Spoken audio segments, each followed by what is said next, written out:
और दूसरा जटायु और मां अंबा सबरी। संक्षिप्त रूप से मैं आप सबों के बीच तीनों भक्तों को कथा परोसने का प्रयास करूंगा। मैं श्रीमद् भागवत में बहुत संक्षिप्त रूप में व्यास जी ने राम कथा का वर्णन किया है।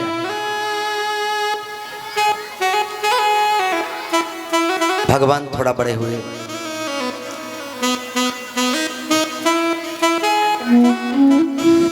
बाल लीला किए। विश्वामित्र जी महाराज भगवान को मांगने के लिए आए।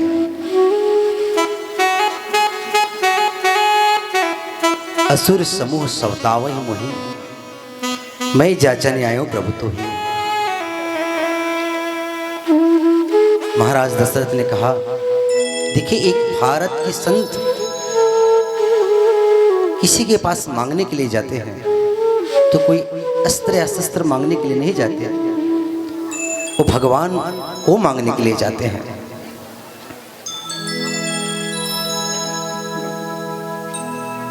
महाराज दशरथ ने तो कहा कि मांगा हूं भूमि धेनु धन कोसा, सर्वस्व देहूं आज सहरोसा, सब सुत मोहि प्राण के नाई, राम देत नहीं बने गोसाई। सब कुछ मांग लो लेकिन मेरे राम को मेरे से दूर मत करो। ये राम और लखन मेरे दोनों आंखें हैं। गुरु वशिष्ठ ने महाराज दशरथ जी को समझाया कि दे दो इनको। कहीं वशिष्ठ बहुविधि समझावा। यज्ञ की रक्षा करने के लिए जा रहे हैं, मना मत करो। महाराज दशरथ ने दे दिया और जैसे ही गए सबसे पहले ताड़िका का वध किया। रामावतार में भी कृष्णावतार में भी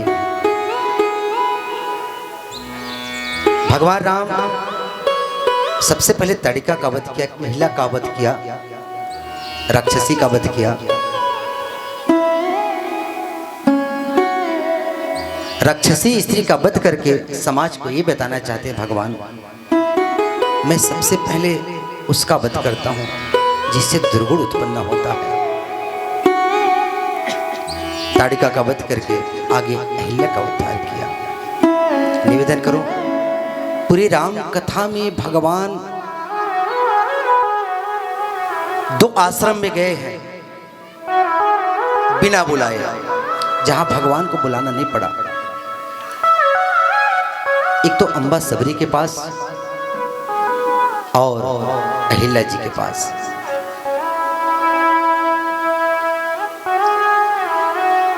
भगवान ने अहिल्या का उद्धार किया। आगे जनकपुर में आगमन हुआ भगवान का।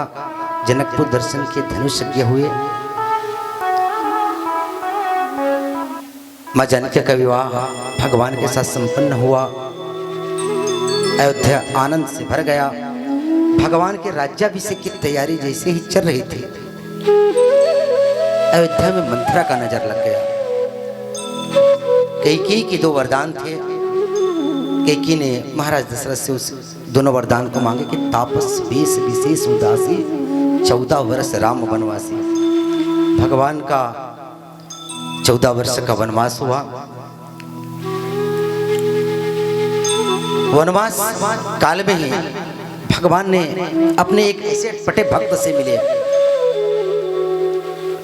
भक्त भी अटपटे होते हैं। मैं संक्षिप्त में चर्चा करूं, कथा आप सब लोग जानते हैं। केवट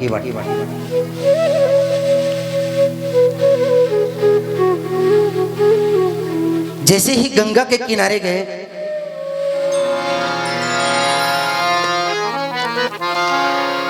आज भगवान सम्राटों के अधिपति होकर के भी आज मल्लाह से याचना कर रहे हैं। लेकिन धन्य है वो मल्लाह भी, वो केवट भी भगवान को मना कर रहे हैं। मांगी ना आना, मांगी नावना केवट आना, कही तुम्हारे मरम में जाना, कहे तुम्हारे मरम में जाना, मांगी नावन केवट आना, मांगी नावन केवट आना। यहाँ एक प्रश्न उठता है, ध्यान दीजिएगा, खूब आनंद आएगा आपको।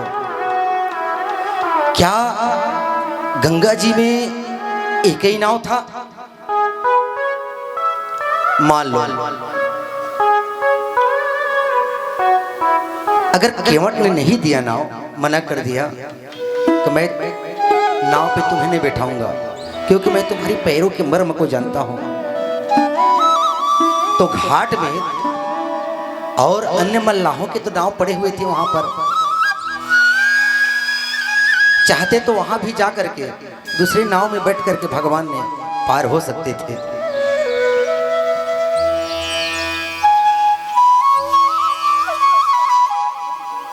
लेकिन गोहराज को भी कहना चाहिए था, क्योंकि गोहराज वहां के राजा होते हैं, कि महाराज तुम दूसरे नाव में जाकर के बैठ जाओ। केवट मना कर रहे हैं तो दूसरे नाव में जाकर के बैठ जाओ और शीघ्र ही पार हो जाओगे आप गंगा के उस पार।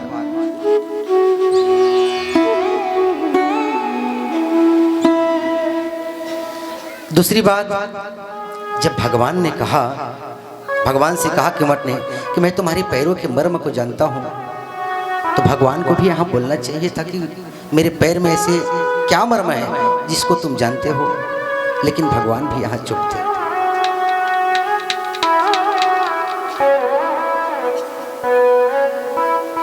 यहाँ एक संत का बड़ा सुंदर भाव आता है।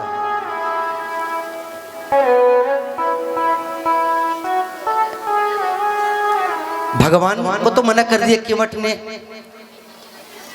मैं तुम्हें अपने नाव में नहीं बैठाऊंगा।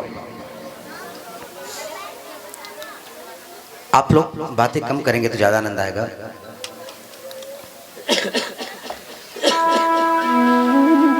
और पूरे उस ग्राम में पता चल गया था कि भगवान का आगमन यहाँ हो चुका है और सुबह वो गंगा पार करके जाएंगे। वो जितने भी नाविक थे उन्होंने अपने मन में विचार किया कि भगवान आए हैं। सबने अपने अपने नाव सजाने में पूरी रात बिता दी, पूरे रात बिता दी। सब नाव सजा रहे हैं, लेकिन केवट के पास कुछ भी नहीं था उस समय नाव सजाने के लिए। और अपनी पत्नी के पास गया और नम भाव से कहा, तुम्हें पता है कि भगवान आ चुके हैं और सुबह गंगा पार करेंगे। मुझे तो लग रहा है कि मेरी नाव ऐसी रह जाएगी आज। अगर भगवान राम कहीं मेरे नाव में नहीं बैठे तो मेरा तो जीवन ही व्यर्थ हो जाएगा।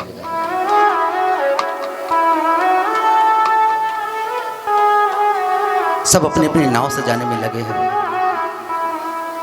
केवट की पत्नी ने कहा केवट से, तुम चिंता मत करो, भगवान कभी साज सज्जा नहीं देखते, भगवान कभी सुंदरता नहीं देखते। अगर हमारा और आपका परमात्मा के चरणों में सच्चा प्रेम है तो मैं निश्चित कहती हूँ भगवान हमारे ही नाव में बैठेंगे। केवट की पत्नी कह रही है, चिंता मत करो, बस भगवान के ऊपर भरोसा रखो। पूरे रात भर जितने भी नाविक थे सब नाव सजाने में अपने अपने लगे। कोई तोरण लगा रहे थे, कोई बंधन बार सजा रहे थे, उसमें कोई चमकीला वस्तु लगा रहे थे। सब चाह रहे थे कि भगवान मेरी नाव में आकर के बैठे। लेकिन केवट ने क्या किया सुनिएगा। जहां पर भगवान राम लक्ष्मण रात्रि विश्राम कर रहे थे।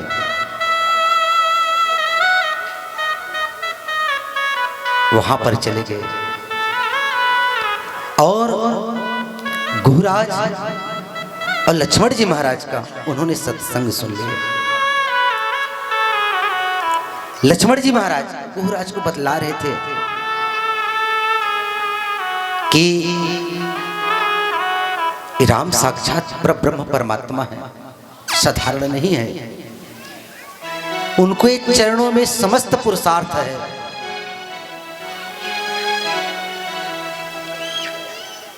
जिसको एक चरण एक बार मिल जाए उनका जीवन धन्य हो जाता है।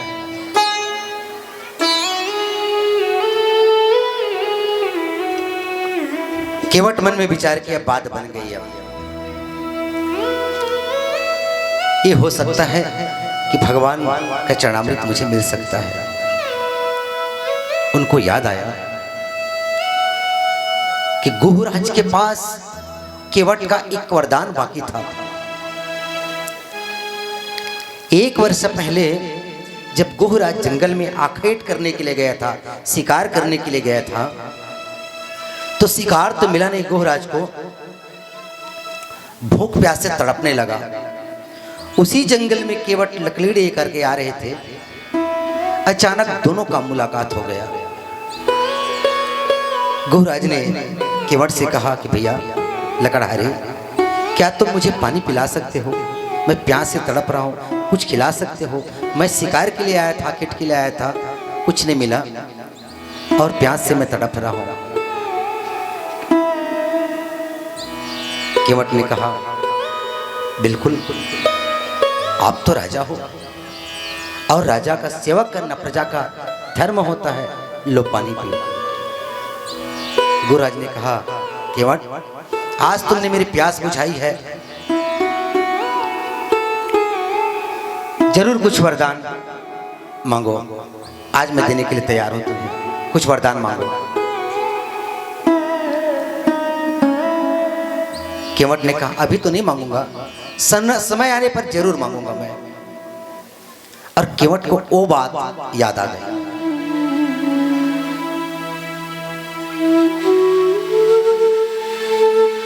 रात को ही गुहराज से मिले और उनसे कहा कि महाराज, आपके चरणों में मैं प्रणाम करता हूं। आपको याद है, आपकी मेरे पास एक वरदान है।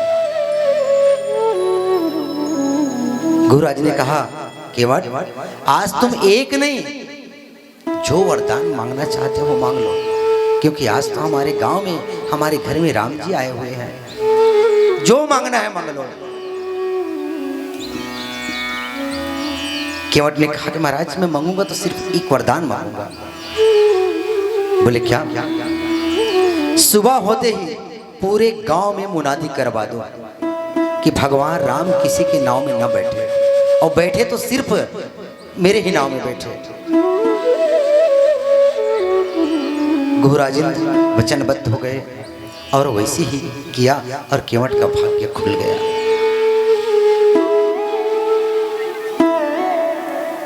सुबह होते ही गुहराज राजा थे, मुनादी करवा दिया कि सुबह गंगा के घाट पे किसी की नाव नहीं लगनी चाहिए, केवल केवट की नाव लगेगी वहां पर।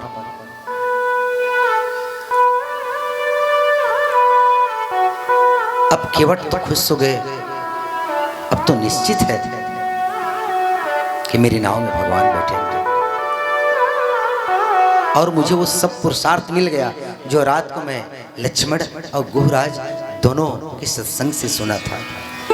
यहाँ पर सत्संग की इतनी बड़ी महिमा है मेरे भाई भाई, शायद केवट अगर रात को सत्संग नहीं करते और दूसरे नाविक की तरह वो भी अपने नाव सजाने चले जाते तो शायद वो भगवान को नहीं पाते। इसीलिए कहता हूँ सत्संग करो, सत्संग को करोगे तो भगवान के बारे में जानोगे आप। तो जब तक सत्संग नहीं करोगे तब तक परमात्मा के बारे में नहीं जानोगे, और नहीं जानोगे तो उससे प्रेम कैसे होगा, और प्रेम नहीं होगा तो परमात्मा आपको मिलेंगे कैसे। आज तो केवट की पत्नी सब खुश से गदगद हो गए। उनको पता चल गया कि आज सारे पुरुषार्थ हमें मिलेगा, हमारा जीवन धन्य हो गया। और सुबह से जा करके गंगा के घाट में केवट बैठ गए। भगवान राम, लक्ष्मण और माँ जानकी सब लोग गंगा के घाट पर आए।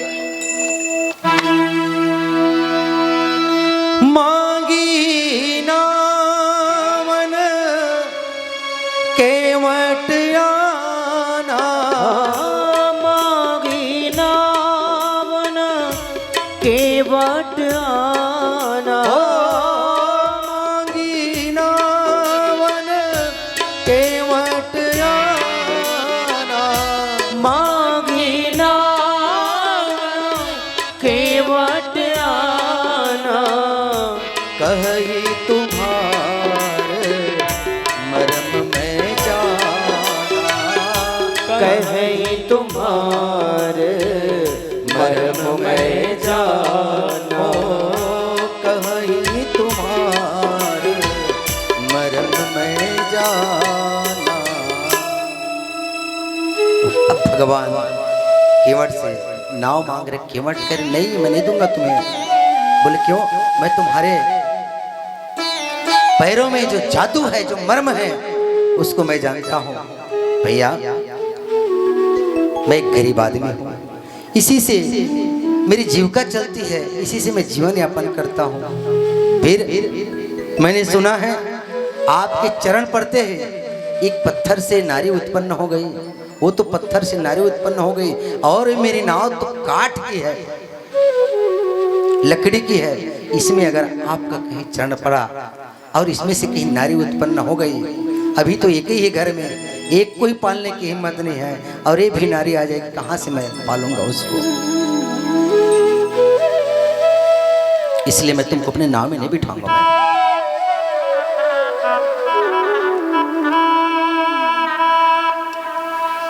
और तुमको युक्ति बता सकता हूँ, यहाँ से थोड़ी दूर जाओगे तो दूसरी घाट है, वहां पर बस कमर तक पानी है, अगर चाहो तो तुम दूसरे घाट से गंगा पार कर सकते हो, और ये तुमसे होगा नहीं। और मुझे पक्का पता है तुमको तैरना नहीं आता, और तुम जा नहीं सकते, तुमको मेरी नाव में बैठना पड़ेगा, तुमको अपना चरण पैर धुलवाना पड़ेगा।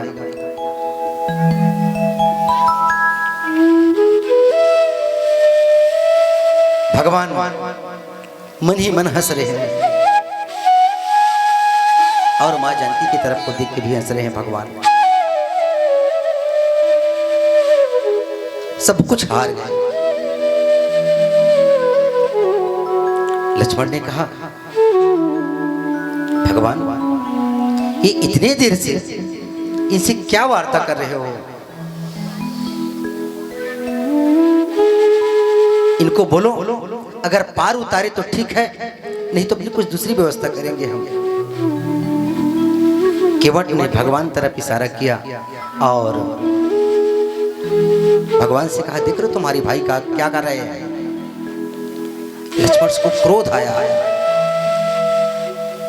और लक्ष्मण जी ने सोचा तरकस से बाण निकाले, और जैसे ही मारने वाले थे केवट को, केवट ने कहा, सबसे खुशी का दिन तो मेरे लिए आज होगा, क्योंकि आप मार भी दोगे ना, मेरा कुछ नहीं बिगड़ेगा। क्योंकि कहते हैं कि मरते समय जिसका नाम मुख में नहीं आता वही सामने खड़े हैं। एक बूंद भी गंगा का जल मरते समय अगर मुख में पड़ जाता है तो करोड़ों जन्म का पाप कट जाता है। मैं तो स्वयं गंगा के घाट पर पड़ा हूँ, और इतना ही नहीं, अकेले नहीं हो, आप हो, माँ जानकी हो, लखन भैया है, मेरे से सौभाग्यशाली और कौन होगा? बल्कि विलंब मत करो और जल्दी चला दो बाण।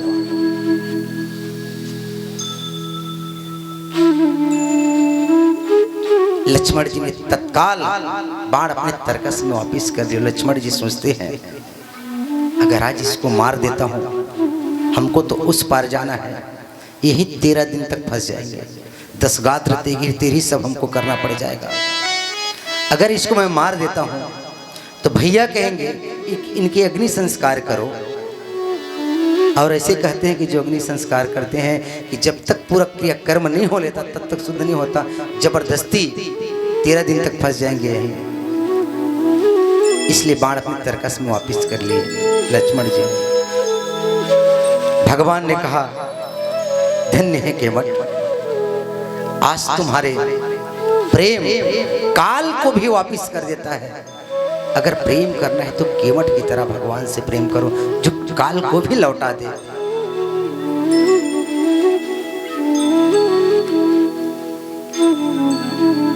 केवट एक बात और कहता है, अगर तुम सोच रहे होंगे भगवान कि मैं तुमसे कुछ उतरा ही लूंगा तो इनकी भी चिंता मत करो, मैं कुछ भी तुमसे उतरा ही नहीं लूंगा। मैं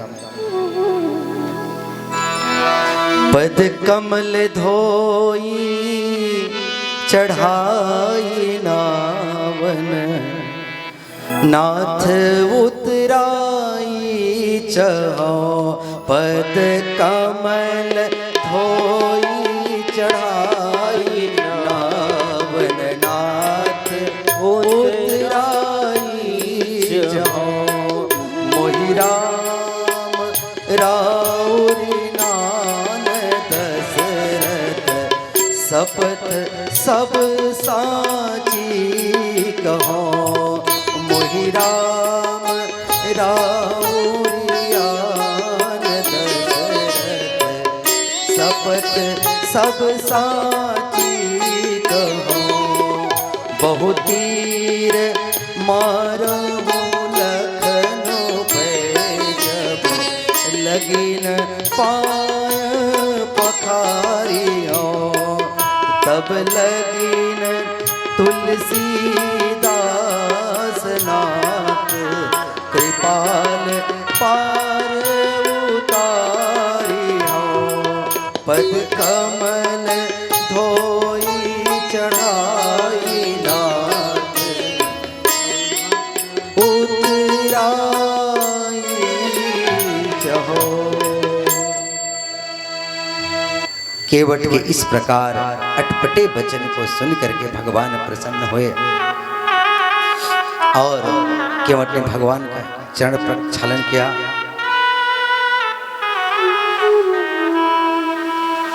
और सबको चरणामृत पिलाए। बोले आज मेरा पिता तृप्त हो गए, सब धन्य हो गए आज। और नाव पे बैठाए और गंगा के पार ले जा रहे हैं, उस पार ले जा रहे हैं। भगवान को एक निवेदन करो, ये जो अतिशय प्रेम होता है ना, भय को जागृत करता है।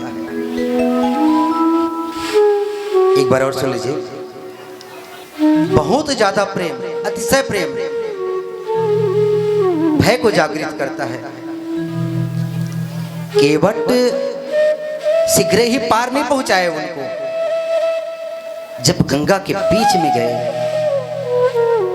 तो मन में विचार करने लगा कि कितनी बड़ी कृपा करके भगवान मुझे दर्शन दिए हैं और मैं उनके सानिध्य में हूं। अगर उनको मैं पार उतार देता हूं तो मैं फिर अकेले पड़ जाऊंगा। इसलिए नाव को बीच गंगा में ही घुमा रहे हैं और दर्शन कर रहे हैं, लाभ ले रहे हैं। और हम सबके जीवन में भी एक घटना घटता है, जहां ज्यादा प्रेम होता है ना, वहां भय जागृत हो जाता है। इसे आयोजक परिवार को भी लग रहा होगा कि आज 5 दिन हो गया, बस 3 दिन और बचा, 3 दिन और बचा। 3 दिन के बाद क्या होगा, कथा बंद हो जाएगी, फिर आनंद नहीं आएगा। ये भी एक प्रेम है, ये भी डर को जागृत करता है। यही बाधा तो कुंती बुआ के जीवन में थी। जब भगवान पांडवों को राजगद्दी पर अभिषिक्त करके जब जाने लगे तो कुंती ने पैर पकड़ लिए, ये भी और डर के मारे रोने लगे। ये भी उनका प्रेम ही था। जहां अतिशय प्रेम होता है वहां भय जागृत होता है। पार उतारे भगवान भरद्वाज के आश्रम होते हुए वाल्मीकि जी का आश्रम पहुंचे। चित्रकूट में भगवान वास किए। इधर सुमंत जी के द्वारा महाराज दशरथ को पता चला कि भगवान श्री राम वापिस नहीं आए। उनके योग में महाराज दशरथ प्राण त्याग दिए। राम राम कही राम कही राम राम कही राम, तनु परिहरि रघुहरि बिरराव गे सुरदाम। भरत जी ने राम जी को मनाने के लिए गए, वहां से पादुका लेकर के आए। सीता जी का हरण हुआ और सीता जी का हरण हुआ। आज भगवान राम और लक्ष्मण मां जानकी का अनुसंधान करते करते, खोज करते करते गए। जंगल में जब जा रहे थे, उनको आवाज दिया सुनाई, राम राम की ध्वनि उनके कानों में सुनाई दिया भगवान के। राम राम राम। लक्ष्मण जी से कहा कि लखन जाके देखो तो सही, मुझे लग रहा है कि कोई कष्ट में है, कोई तकलीफ में है। और थोड़ा आगे गए तो जाकर के देखा खून से लथपथ जटायु जी महाराज पड़े हुए हैं।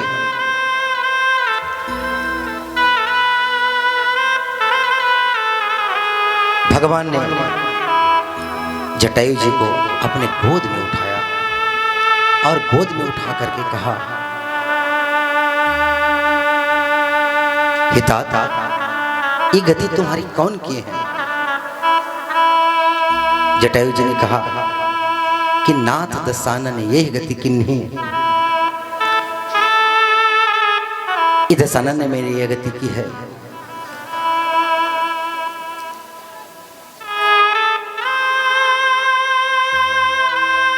भगवान ने कहा, तुम्हें इतना कष्ट है तो मैं तुम्हें अमर कर दूं क्या? जटायु जी ने कहा, नहीं प्रभु, मुझे अमर नहीं होना है। ऐसा सौभाग्य किसको मिलेगा? अब मैं अपना प्राणों को त्यागना चाहता हूं मैं। और दिखते ही दिखते जटायु अपना प्राण त्याग दिए। भगवान ने कहा कि लक्ष्मण, इनके लिए तुम चिता तैयार करो। लखनलाल जी ने चिता तैयार किए। सुंदर जटायु जी का मृत शरीर का अभिषेक किए भगवान, और अभिषेक करने के बाद उनका अग्नि संस्कार किए। आगे और गए, कबंध नाम का राक्षस का उद्धार करके माता सबरी के आश्रम में गए। सबरी के आश्रम को उधारा। मैंने कहा ना, पूरे रामायण में भगवान 2 आश्रम में गए जहां भगवान को बुलाया नहीं, अपने आप गए। एक तो अहिल्या जी के और दूसरा मां सबरी के आश्रम में गए। सबरी के बारे में मैं चर्चा करूं। इस सबरी कौन थी? कथा आप सब लोग जानते हैं, लेकिन उनके पूर्व जन्म के बारे में थोड़ा चर्चा करूं। देखिए, पूर्व जन्म का संस्कार कैसे अगले जन्म में मिलता है, अभी आपने वृत्तासुर की कथा में सुने। जिसको एक बार भी भक्ति का रंग लग गया, एक तो उसको उतरता नहीं। मां सबरी पूर्व जन्म में एक बहुत बड़े राजघराने की बेटी थी। वो पट्ट महिषी रानी थी, और राजा रानी का ठाट बाठिया लग रहता है।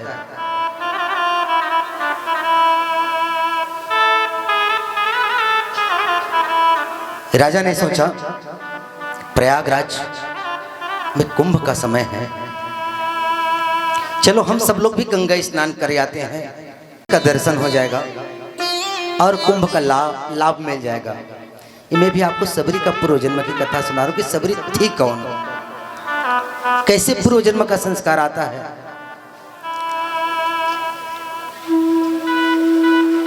और राजा हैं, जब प्रयागराज में गए तो राजाओं के शान के अनुरूप उनके लिए शिविर लगाया।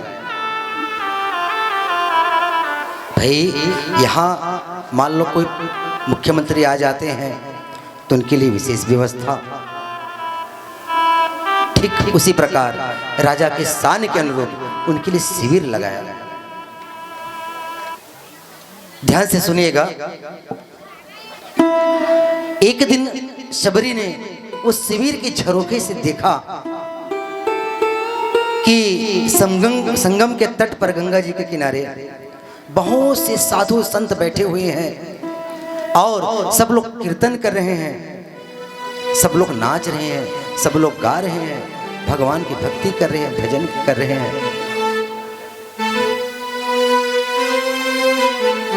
एक बात निवेदन करो, जिसको रोज कुछ करने की आदत है, अगर किसी कारणवश वो काम अगर उनसे छूट जाए तो उनको अच्छा नहीं लगता, दिन भर बेचैन रहते हैं।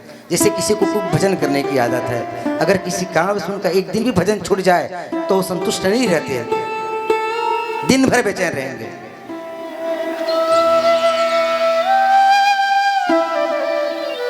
रानी तो थी लेकिन भक्ति के रंग में रंगी हुई थी। वो उस शिविर के झरोखे से देखा कि संत लोग नाच रहे हैं, उनका भी मन मचल गया। और एक दिन राजा से पूछा कि महाराज, जिज्ञासा बस आपसे एक बात कहूं मैं,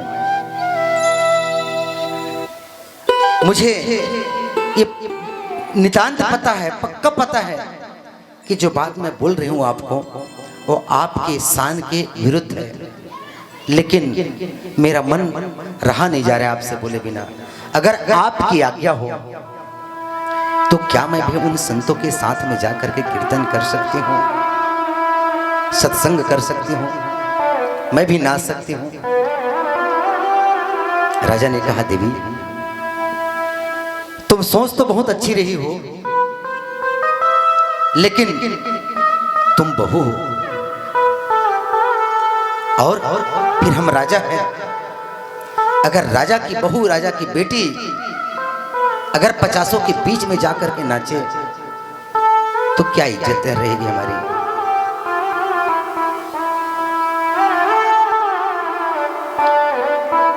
पूर्व जन्म की सबरी जो रानी थी, उनको लगा धिक्कार है मेरे रानी होने में, इससे अच्छा तो मुझे मर जाना ही अच्छा है।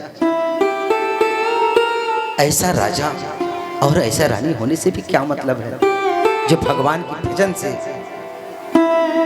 च्युत करा दे,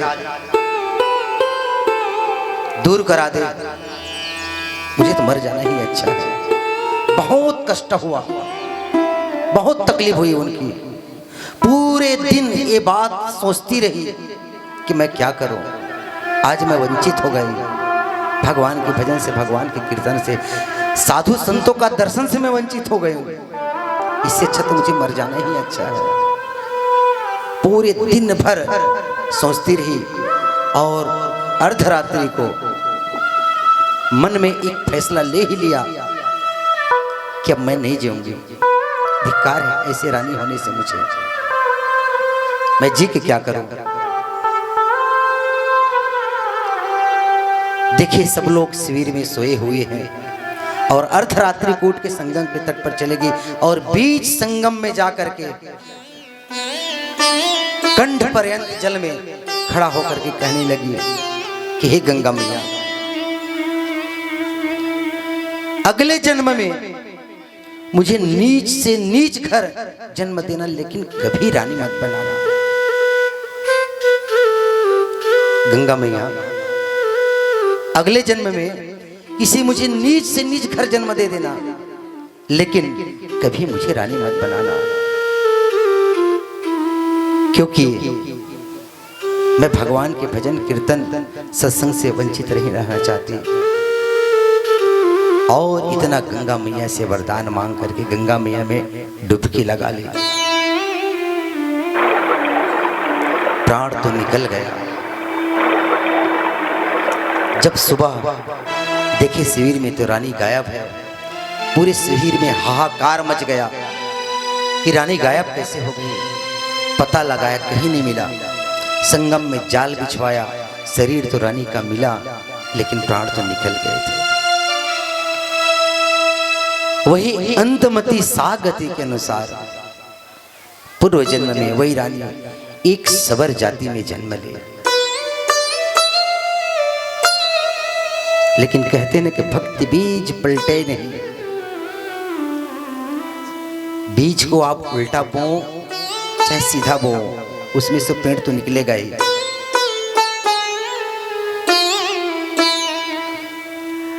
अगले जन्म में सबर जाति में उत्पन्न सबरी बचपन से ही भक्ति के रंग, दिन रात पहके पहके से रहती वो। कहीं अकेले में जाकर के कीर्तन करती, भजन करती, गाती, भगवान को रिझाती।